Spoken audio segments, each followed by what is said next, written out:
Shalom y bienvenidos a Vía Hafta Yisrael, una frase hebrea que significa amarás a Israel. Esperamos que se queden con nosotros, ya que nuestro maestro, el Dr. Baruch, nos compartirá una enseñanza expositiva de la Biblia. El Dr. Baruch es profesor titular del Instituto Sera Abraham, con sede en Israel. Aunque todos los cursos en el instituto se imparten en hebreo, el Dr. Baruch se complace en compartir esta enseñanza en inglés con doblaje al español.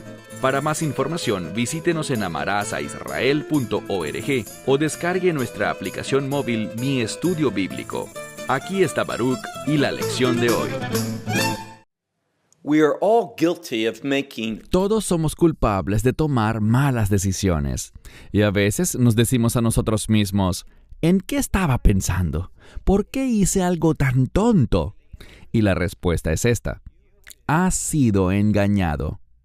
Y una de las cosas que vamos a aprender en el pasaje de las Escrituras que estudiaremos hoy es que si pensamos de una manera específica, disminuye la probabilidad de que seamos engañados por el enemigo. ¿Y cuál es esa manera?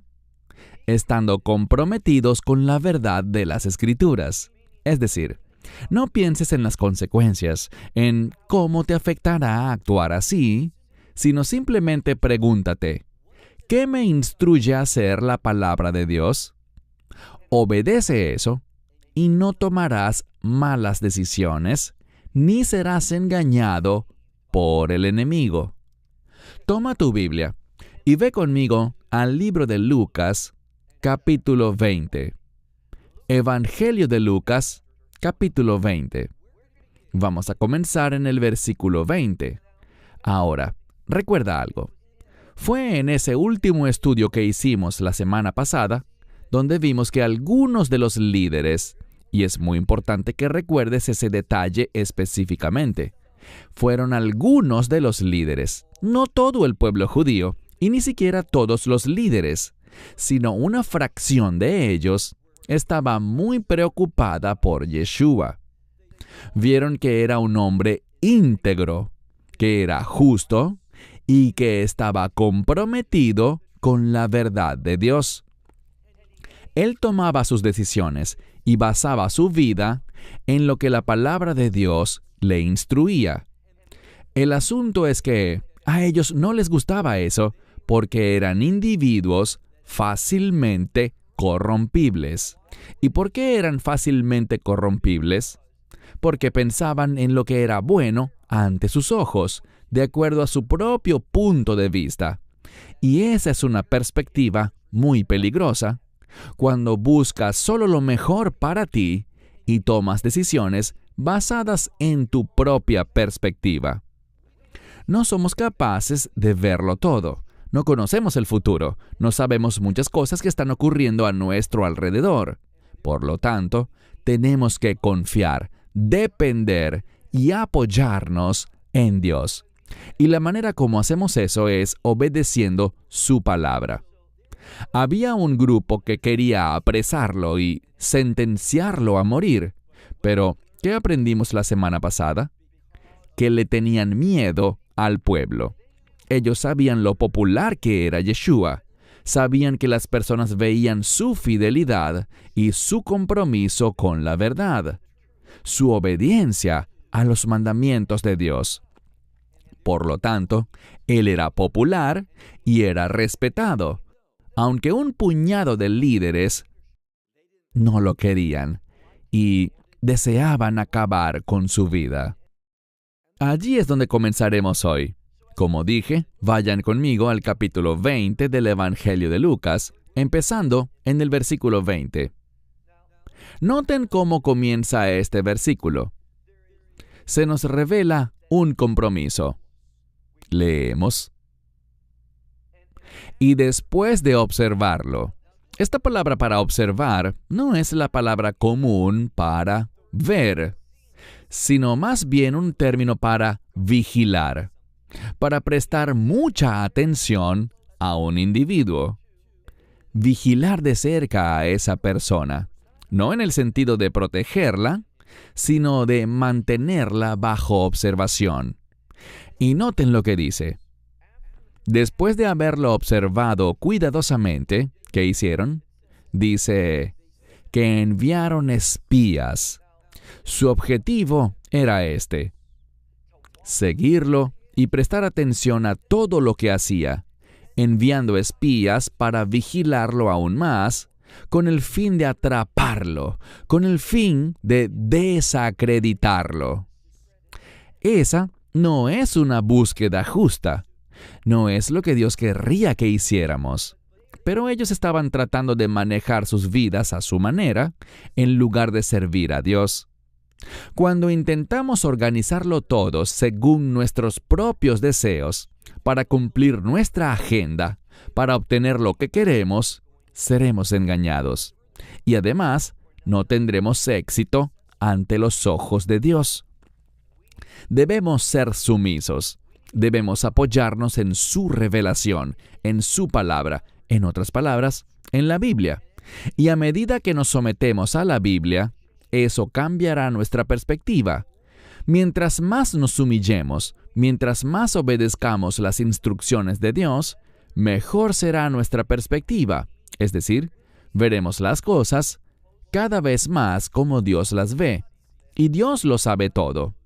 Tendremos su perspectiva, y a través de su perspectiva tomaremos buenas decisiones. Dice aquí que enviaron espías, y estos espías, podríamos decir, pretendían ser rectos en sí mismos. Es decir, se hacían pasar por individuos justos, personas preocupadas por la verdad de Dios, gente que quizá parecían amigos de Yeshua o discípulos, a pesar de que no eran justos, ni tenían objetivos rectos, ni eran personas motivadas por la verdad de Dios. Todo eso era falso. Fingían estar comprometidos con la rectitud, pero no era así. Quiero tomar un minuto para que nos hagamos una pregunta importante. ¿Estamos comprometidos con la rectitud? Podemos pensar en eso de una manera muy práctica, porque es cuando alguien actúa con rectitud que será usado por Dios para glorificarlo a Él. Y eso hemos sido llamados a hacer. Vivimos rectamente no para que todo nos vaya bien o para tener una vida fácil o una vida próspera. Vivimos rectamente porque nuestro mayor deseo es honrar a Dios y glorificarlo a Él. Y ese es el resultado cuando nos sometemos a la verdad de las Escrituras. Así que enviaron espías que fingían ser justos en sí mismos, con el fin de que, noten lo que dice, que pudieran, y esta palabra es apoderarse o tomar control, es decir, tomar control de sus palabras, lo que significa que querían atraparlo en lo que decía, en lo que él enseñaba. Aquí podemos ver su objetivo. Ellos no eran rectos, no eran sus seguidores, sino que pretendían ser ambas cosas, personas rectas y amigos suyos, con el fin de atraparlo según sus palabras.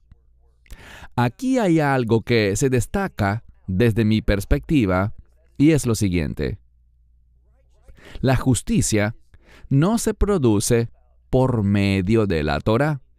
Es decir, la Torá en sí misma no te hace recto ni justo. Y cuando digo Torá, me refiero a la ley de Moisés. La ley de Moisés no es un instrumento que haga a una persona justa, pero la ley de Moisés efectivamente nos revela o define claramente lo que es justo y lo que es injusto o pecado. Vemos que estos no eran individuos comprometidos con la Torá, y la razón por la que lo digo es simple. En el libro de Gálatas, Pablo escribe, y él resume toda la ley, es decir, toda la Torá, en una sola frase. Él está puntualizando la intención de la Torá. ¿Y cuál será esa frase? Amarás a tu prójimo como a ti mismo. Quiero hacerte una pregunta muy directa. Estos individuos que pretendían ser justos eran personas que realmente amaban a Yeshua. ¿Lo amaban como se amaban a sí mismos? La respuesta es obvia, no. Eran corruptos, eran engañosos, eran falsos y no tenían compromiso alguno con la justicia. No tenían un carácter de la Torá. Es decir, no eran individuos conectados con el reino de Dios. Así que vemos en este versículo que querían atraparlo por sus palabras. ¿Por qué? Bueno, sigamos leyendo en el versículo 20. Con el fin de entregarlo, y luego menciona al gobierno, a los gobernantes, a aquellos que tenían autoridad. Y además, seguimos leyendo, se nos clarifica de quién se trata: al gobierno y a la autoridad del gobernador. Entonces, habla de quienes gobernaban, los que estaban en el poder, los que actuaban bajo el liderazgo del gobernador. Lo que querían hacer era atraparlo en alguna declaración con sus palabras, con el fin de desacreditarlo y quizás, incluso, que se presentaran cargos en su contra para que fuera desacreditado por el gobierno y, por lo tanto, el pueblo, al ver que él sufriría mucho, el pueblo no querría seguirlo, no querrían ser como él, no querrían obedecerlo, no querrían ser sus discípulos. Esto es lo que estaban tratando de hacer. Sigamos leyendo. Pasemos a nuestro siguiente versículo, versículo 21. Y le preguntaron diciendo: Maestro, sabemos que... Y la siguiente palabra es la palabra ortos, que significa recto. Es de donde obtenemos la palabra en español ortodoxo, algo que cumple con el objetivo, algo que es recto, algo que es adecuado o correcto. Así que le dicen, mira con cuidado el verso 21. Y le preguntaron diciendo: Maestro, refiriéndose a Yeshua, sabemos que con rectitud tú hablas y enseñas, y que no recibes, ellos dicen, tú no recibes rostros. Ahora, ¿qué significa eso de recibir rostros? Es un modismo que significa que él no hace acepción de personas. No se dejará influenciar por la gente, ya sea por su apariencia, por su trabajo o por su posición. Muchas veces las personas se dejan influenciar por eso. Si alguien es importante, lo tratan mucho mejor que a alguien que consideramos tal vez como menos importante. A la gente rica se le da toda honra, pero a la gente pobre tendemos a rechazarlos. Esta clase de actitudes del mundo representan un hedor en las narices de Dios. Es una conducta incorrecta. ¿Qué debemos hacer? Ya lo hemos dicho, debemos amar a nuestro prójimo como a nosotros mismos. ¿Y quién es nuestro prójimo? Todos. Todos los que están cerca de nosotros, todos con quienes entramos en contacto. Debemos amarlos, debemos tratarlos con justicia y aplicar las instrucciones de Dios que recibimos de su palabra a todas las personas. Pero estos individuos no estaban haciendo eso. Mas Yeshua, ellos mismos dijeron que Él, que no hace acepción de personas, no muestra parcialidades, en otras palabras, sino que de acuerdo con la verdad del camino de Dios, tú enseñas. ¡Qué declaración tan poderosa! Ellos dijeron algo muy cierto aquí, independientemente de si eran sinceros o no. Eso lo dejaré a su criterio. Pero dijeron algo maravilloso que es verdad. Y eso es que Yeshua estaba enseñando el camino de Dios. Y no preocupándose por nada más. Estaba enseñando la verdad del camino de Dios. Con esto es con lo que él estaba comprometido. Y esta frase, el camino de Dios, se refiere a dos cosas. El camino de Dios, Darkei Hashem, lo cual estaría en plural, los caminos de Dios. Estos caminos tienen dos resultados. En primer lugar, los caminos de Dios nos llevan a la voluntad de Dios. Es decir, los caminos de Dios nos colocan en una posición donde podemos servir a Dios, hacer su voluntad y cumplir sus propósitos. En segundo lugar, esta frase, el camino de Dios, es también una expresión del reino, que significa que cuando estamos en ese camino correcto, en última instancia, el camino de Dios nos conducirá al reino de Dios.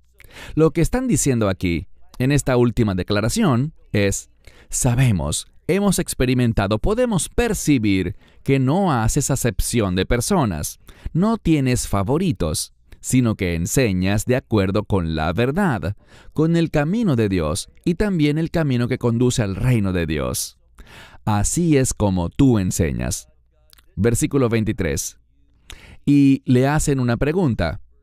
Basados en lo que dijeron, luego de halagarlo con palabras tan amables aparentemente, insisto, son simples manipulaciones.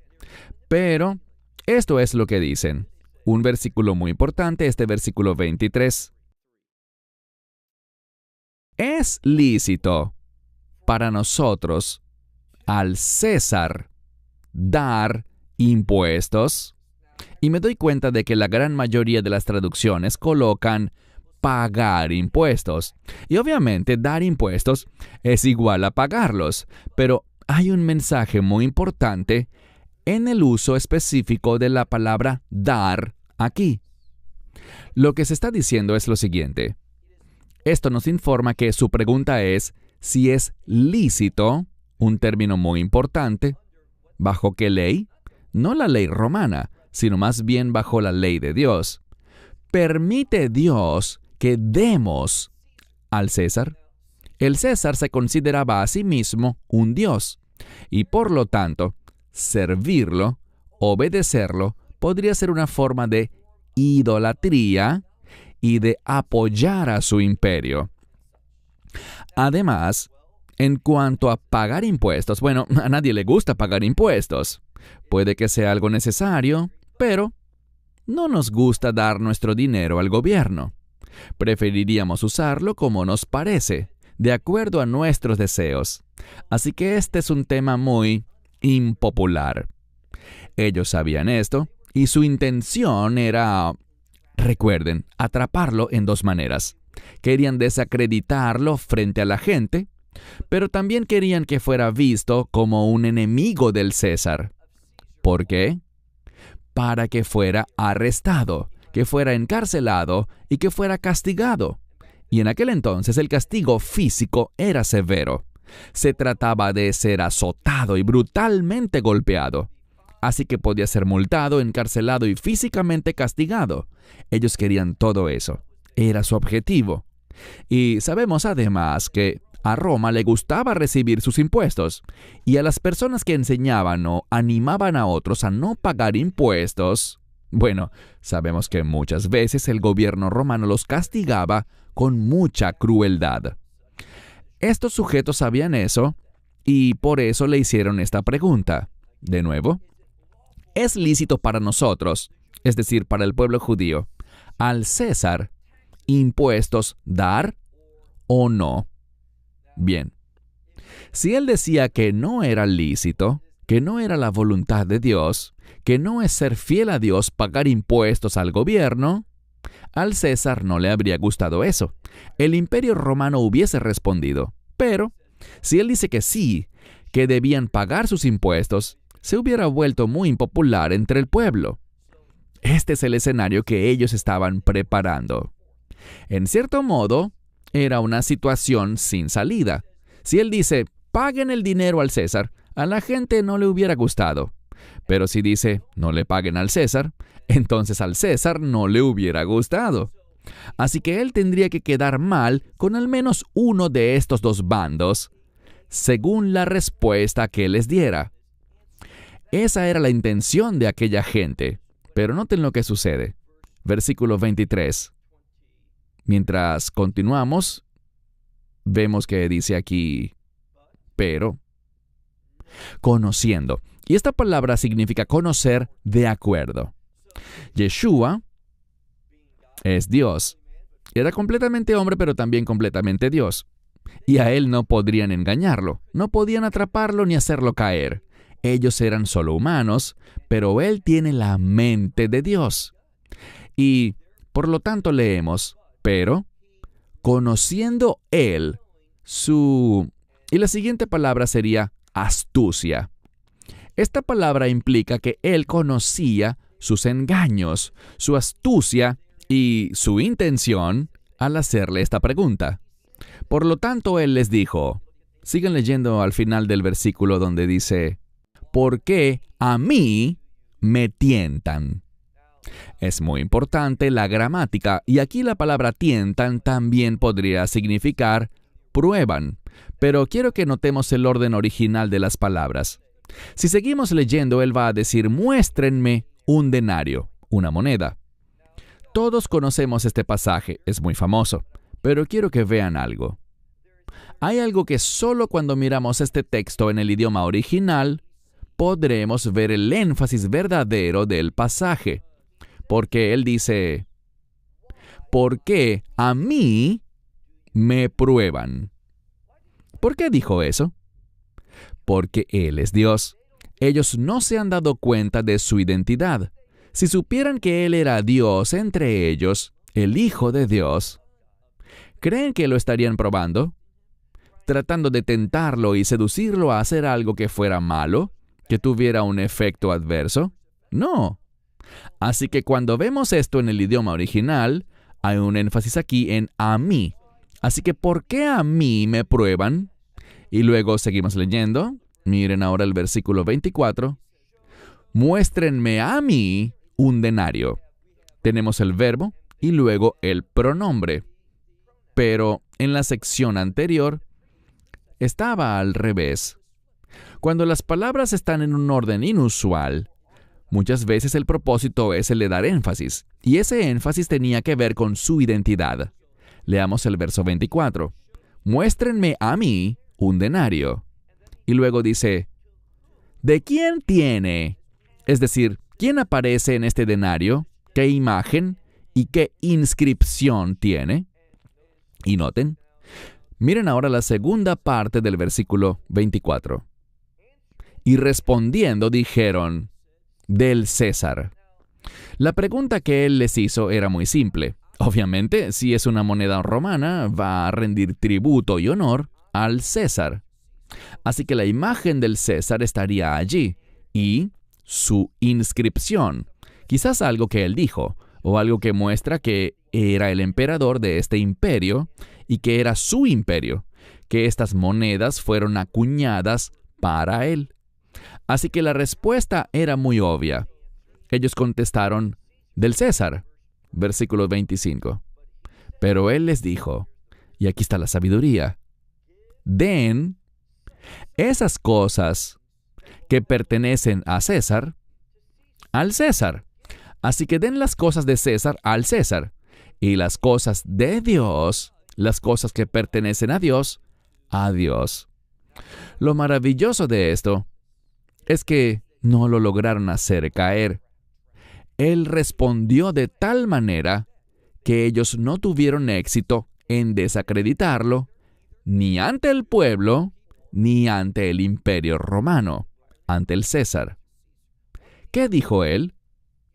Sus obligaciones para con este mundo, cúmplanlas, pero también deben cumplir sus obligaciones para con Dios. Él estaba diciendo, sean fieles, sean leales, sean obedientes a lo que debemos hacer en este mundo. Y también entiendan que estamos llamados a ser fieles, obedientes y rendir a Dios las cosas que le pertenecen a Él. Bien, hay algo interesante en cómo concluye este pasaje. Miren nuestro último verso, el verso 26. Dice, y quiero leer esto literalmente, y ellos no fueron fuertes. Eso es literalmente lo que dice, no fueron fuertes. Muchas Biblias dicen que no fueron capaces, pero esa no es la palabra. No tuvieron la fuerza. ¿Por qué lo dice así? Porque ellos no tenían la fuerza espiritual. Lo que se nos enseña aquí es que Yeshua, me refiero a Jesucristo, siendo el Hijo de Dios, Él es Dios, es Emmanuel, Dios con nosotros. Por lo tanto, Él tiene toda la autoridad, y todo lo que Dios tiene, Él lo posee también. Él conoce todas las cosas. No puede ser engañado, nadie lo hace caer. Él no puede ser burlado. Eso es lo que vemos. Esto apunta a su identidad como el Hijo de Dios. Así que de nuevo, verso 26. Ellos no fueron fuertes para hacer ¿qué? Para lograr su objetivo, para atraparlo, es decir, para hacerlo caer con sus palabras ante el pueblo. Y el pueblo que estaba allí, ante los cuales estos líderes querían desacreditarlo, ¿cuál fue el resultado final? Si seguimos leyendo en este versículo, dice, y se maravillaron de su respuesta. Se maravillaron debido a lo que dijo. Probablemente eran lo suficientemente sabios como para entender lo que estaba sucediendo aquí. ¿Cuál era el objetivo verdadero de estos individuos que vinieron bajo el liderazgo de algunos de los hombres prominentes de Israel, de estos espías que fueron allí? La gente seguramente entendía lo que estaba sucediendo y se maravillaron con el hecho de que Yeshua los superó en inteligencia. Insisto, no debería sorprendernos porque Él es Dios. No es una competencia entre Dios y los hombres. Dios es superior. Dios es omnisciente. Dios es todopoderoso. Ellos se maravillaron por la manera como Él respondió. ¿Y cómo concluye? Dice aquí que ellos guardaron silencio. Y esto tiene que llamar tu atención. Los espías vinieron con un objetivo, vinieron con un plan, vinieron con las municiones para atraparlo, para desacreditarlo, para avergonzarlo y quizás para hacerlo arrestar. Ellos pensaron que las cosas estaban claramente a su favor y se les ocurrió una pregunta con la que ellos sabían que él quedaría atrapado. Pero al final, la trampa falló. ¿Por qué? Todo eso apunta al hecho de que Él es, ciertamente, el Hijo de Dios. Él conoce todas las cosas. Y la lección para nosotros es esta. Ya que Yeshua conoce todas las cosas, deberíamos querer escucharlo, buscar el consejo de su Espíritu, el Espíritu Santo, y depender de Dios siguiendo la dirección del Espíritu. Cuando hacemos eso, no seremos engañados, sino que tomaremos decisiones sabias. ¿Y qué es una decisión sabia? Una que glorifica a Dios. Cierro con esto hasta la próxima semana. Shalom. Esperamos que te hayas edificado con el mensaje de hoy y lo compartas con otros. Te invitamos a seguir nuestros estudios cada semana por este canal y por el portal de YouTube de Amarás a Israel. También puedes descargar nuestra aplicación móvil gratuita, Mi Estudio Bíblico. Finalmente, para obtener más información sobre nosotros, visita nuestra web amarasaisrael.org, donde encontrarás otras conferencias de Baruch en audio, video y texto. Hasta el próximo programa. Que el Señor te bendiga en Yeshua HaMashiach, Jesús el Mesías, mientras caminas con Él. Shalom desde Israel.